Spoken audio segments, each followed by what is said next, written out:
Hello, welcome to Brockwell Lane. This is an update for the end of March on my layout Ullapool, which is a double O layout based in the Highlands of Scotland, which didn't exist in, well, the town existed in real life, but the railway was never actually built to it. I hope you're all feeling well and managing with this lockdown, which the government's told us to obey. I'm as of yesterday out of work, no income, don't know how I'm going to pay my bills, but a lot of you are in a similar situation, I guess, so we're all in the same boat. Yeah, very difficult, and to be honest, I've not really felt much like doing videos for a while, apart from my last one, which was a bit of a silly one. So with certainly no money to spend on the layout, modelling's a little bit challenging, but I've now got the time to do a little bit more. So I'm going to have to do as much as I can without spending any money, which is going to be a bit difficult, but it's one or two things I can do. So like a lot of people, I've got a lot of offcuts of Pico FlexiTrack, and I'm going to use these rails to make some fencing, I think.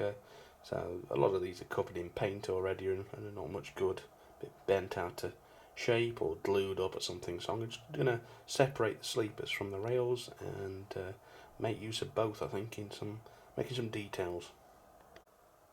So of course this is one use you can do, which is a stack of rails. There's a couple of short pieces across.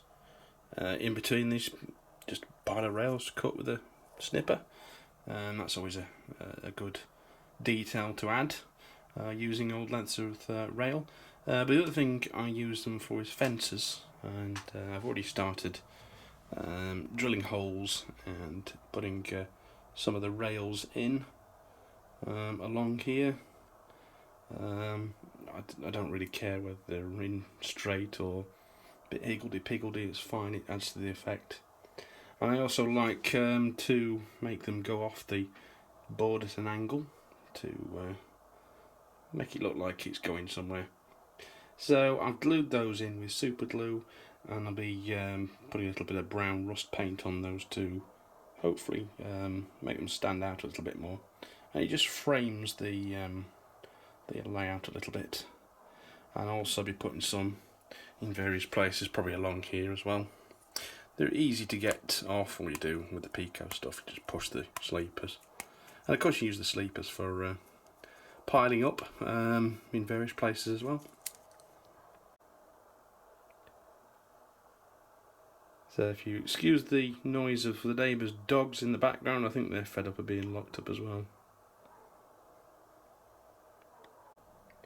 I did modify this signal. It used to have a arm on this side, which was a distant arm because it was repurposed. So I've just chopped that off and adjusted that a little bit and given it a coat of paint. I managed to find some flock. Well, it's not even flock; it's like rubbery stuff, which looks a bit like well, it looks like seaweed or something, which I've been using. Don't know who makes it, but I found that in a box, so I'm making use of that as well. A little bit around the layout in that corner. It's a bit of a bright green, but it adds a bit of colour here and there.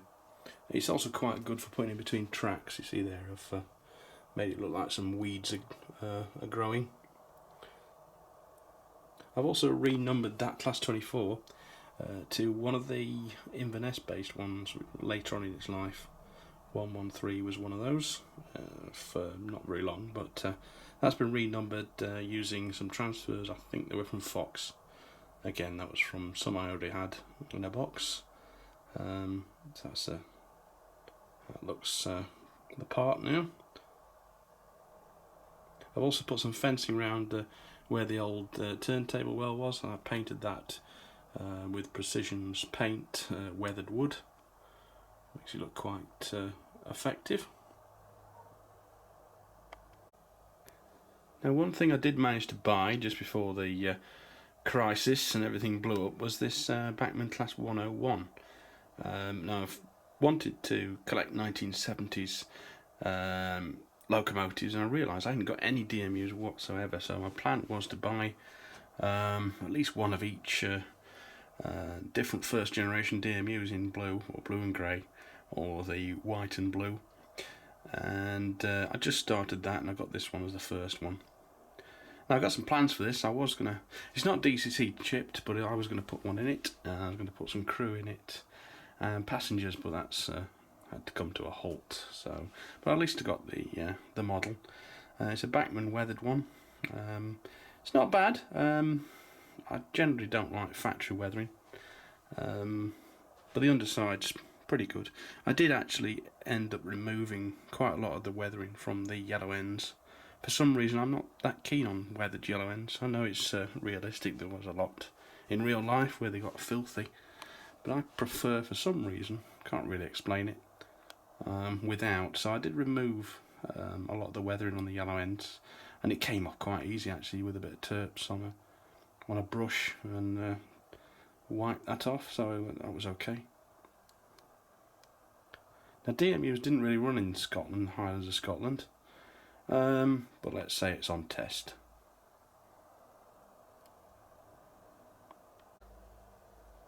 And away from Ullapool, just to keep myself sane, I've been going through a lot of unfinished kits and things, see what I find to actually finish. And I did find this crane kit, which is a Skytrex metal crane kit, which I really hadn't done much with, which is just this section here. But I decided to build a little base for it, which I used, again, discarded Pico N-gauge platform sides. So I just made a box shape there, put some old plasticard on top. Found these old cardboard boxes from my spares bin. Made a little ladder there, again out of some spares, and some of the brick paper around the edge. And with a lot of weathering, which is really what makes it look good, I think, made this little crane, which I don't really know what I'm going to do with yet, but it's made use of some scraps and kept me busy. And similarly, this old ratio water crane, which I've weathered up in a grey colour, put some rust spots on it, made a little plastic base and stuck the Fire Devil on there. Again, nicely weathered. I haven't really got a purpose for that at the moment, but it's made use of an old kit. Found a couple of old HO American cars which needed a bit of love and attention, so I've painted up the lights and things on these models, given this some black windows. I think that's a Ford Thunderbird. This one is a Pontiac of some sort. Anyway, these are really cheap models. I had years and years and years, and they're all scratched and wheels missing and things, so I've repaired those as well. And again, they'll get used on a project at some point. Over to my other layout, which doesn't get shown that often. This is my 009 layout for Ashover Light Railway called Ogston. I've been putting some fresh ballast in those wagons. I found some nice white coloured ballast to fill up there, so I think that looks a little bit better than they did before. I've also got, well, I've had it a while, a few months anyway. I managed to pick one of these up about Christmas time, which is the 009 Baldwin, which is called Bridget, which is the other Ashover Light Railway locomotive that I've been waiting for. I've got 3 now, and I weathered that quite heavily because they were quite mucky things in reality, and detailed that with crew in the cab. There's some sort of a tool on top of the tank there as well, and it stands next to Hommy, which is similarly treated. Some streaks running down the side. I'm really quite happy with how these have come out. 009 doesn't run quite as well as I'd hope sometimes, but these are about the best you can get at the moment. One thing I don't like is the couplings on these wagons. I'm going to have to change these for something. These standard ones are awful, they keep coming undone. So KDs or some sort of maybe even standard N-gauge couplers, I will look at changing those in the future.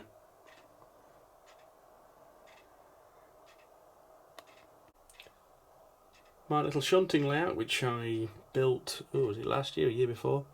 Which was sort of, it was like a practice layout for my Ullapool layout. It's still here. This is called Brockwell actually, but as you can see, it's got lots of locomotives standing on it at the moment, so it's not really being used for what it should be. I'll have to get round to getting this revamped a little bit, I think, in the future. But at the moment, it's got all my 1970s diesels nicely on display. One thing I bought last year, which I don't think I showed you, were these Acra scale hopper wagons, pack of 3. I think they were £60 from Rails, and I've had a heck of a lot of fun weathering them. They were quite bright, almost whitey grey, and I've completely rusted them up, as you can see. Rust patches all over them, and grubby colour on the underframes. I'm really happy with how these have come out. I could do with quite a few more of these actually, but I'm going to have to wait until I'm back employed again, I think, before I consider getting any more of those. But I'm quite happy with those 3 and how they look. And also fitted with KD couplers. And they do get run at the Model Railway Club. That is when I can get to the Model Railway Club, when there isn't a lockdown. And I could do with getting some coal in there actually. But I'm really impressed with the models. Very scale. A little bit flimsy in places, but they're really lovely wagons. And quite a good value really when you consider. Now I had a few Great Western wagons left from my Great Western wagon layout, which some of you might remember from a couple of years ago. These were in Great Western grey and white, and recently I've repainted them into BR livery, because that's the way I seem to be going with as regards to my steam collection, my small steam collection. It's sort of BR era, so as you can see, I've repainted these completely to BR. The grey, although heavily weathered of course, there's a lot of panels there which have been replaced. These I think were Parkside kits, I think, those two. Next to it is an old Daypole Iron Mink. That was also in Great Western livery, but I've redone that in the BR Grey to go with the majority of my stock. I've also been adding some loads to some steam era stock. There's some boxes there which were from, I think, Lifelike America. It's the same boxes I use on that crane I just showed you. And also putting some wooden loads, crates, etc. in these wagons. Pretty much put together with spares I'd found lying around in my spares box.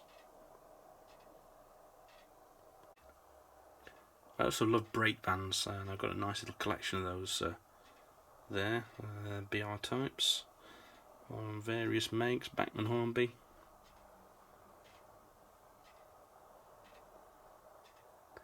Again, these are what I use on the club layout mainly. And this Hornby 8F is one I've recently repatriated from my dad's layout. It was my model, but I'd left it there for quite a while. I just finished weathering this. It's actually the one on the Severn Valley Railway, the one that was sent to, I think it was Turkey during the war and came back again. I like this model because it's got the yellow warning stripe over the cab. So I do still like steam engines as well, although they don't get run on my home layouts, just mainly the club layout. And at the back there you can see I'm afraid the last of my O-gauge models. I unfortunately had to get rid of the others to pay bills basically. So I think the idea of an O-gauge layout is not completely gone, but it's well, it's not going to happen for a while anyway. And there's still some steam locomotives there left as well, which will get run at the club. I also managed to pick up a while ago this, it's only a single car, but it's a dummy, 108 Bachmann, which I've been fiddling around with, repairing and putting on chassis, weathering. One thing I have done is added the orange curtains, which you always used to get on first class trains in the 70s and 80s. Horrible orange curtains, but they're never modelled, not very often modelled, put it that way. So I do plan to get some Mark 1s from Bachmann in first class and show you how to add the curtains. So that's probably a future video for you. So there we are, the rail fences now were painted with a humble tan brown colour, a little bit rusty, still drying. I'm not going to bother putting any wire in between because I think it's just too, I think at this scale you wouldn't see it anyway, but I don't think it needs it, it'd be a bit fiddly. So I put them along the front there, painted them, and then also there's a row there as well, just behind those brake bands. I know it's not a lot, but I think every little adds to the scene. So I was going to do a bit of running for you as well, but time's ticking on. I've been rambling a bit, so we'll do a running video next time. I'll do a proper full one. Now I've got time to do it and no excuses. So I hope you're doing all. I hope you keep safe and well. And if you've got this disease, get rid of it quick. Hopefully they preserve railways and the model shops and everybody else can get through this, and we can be back to normal as soon as possible. So thank you for watching. I'll see you next time. Take care, everybody. Bye bye.